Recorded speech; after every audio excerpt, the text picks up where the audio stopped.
Kumusta mga ka-basic? Andito ka na naman tayo at may tanggap tayong Oppo A54. Nireset dahil nakalimutan yung password pero nakalimutan din yung Google account. Base nga pala sa mga una-unang tinuro ko, hindi na rin gumagana yung dinadial lang kasi Android 11 na tong model na to.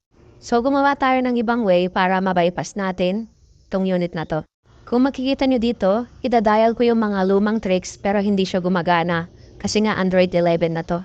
So ang kakailanganin natin, yung SIM card na nilagyan ko ng PIN. Pag-comment na nga rin pala kung taga saan kayo at para malaman ko kung saan umabot yung video ko na to. Salamat. At ngayon nga, i-insert natin yung SIM card na may PIN. Hantayin lang natin na lumabas yan. Pag lumabas yan, i-eject lang natin yung SIM card sabay pindot yung power switch. Kapag andyan na tayo, tap lang natin yan, scroll pababa at pindutin yung settings icon sa may right side. Dito naman, makikita niyo yung specs niya, Oppo A54 na Android 11.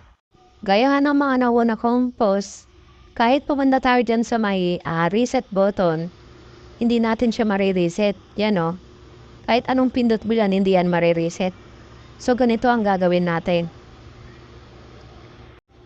Back lang natin, back ulit, tapos hanapin natin yung home screen and lock screen. Yan. Piliin lang natin yung screen layout. Yan. Dito naman sa part na to, kailangan natin i-open yung phone clone ng unit mismo. So, sa madaling sabi, kakailanganin din natin ng iba pang cellphone para ma-clone natin yung unit. Kung hindi man Oppo at Realme yung hawak nyong unit, pwede kayong mag-download sa Play Store ng Oppo Phone Clone para bumabypass nyo. Pero sa Realme tsaka Oppo, may automatic na phone clone na yon. Allow lang natin yan. Back ulit tayo. Allow. New phone. Yan. So, dito sa part na to, kinuha ko na rin pala yung pang phone clone ko na unit mismo. Kailangan lang nating i-open yung phone clone. Piliin natin yung old device.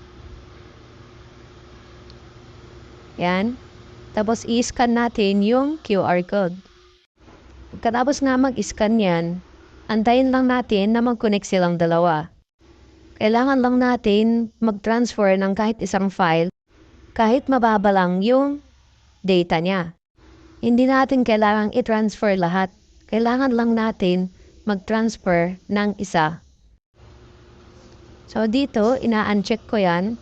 Tapos mag-check lang ako ng isang pinakamababang application o documents para ma-transfer ko siya. So ito na nga, waiting na tayo. Waiting na lang tayo matapos. Dadan natin yan. Tapos, done na rin dyan. So ito na, na-bypass na natin. Kung makikita nyo, Android 11 yan.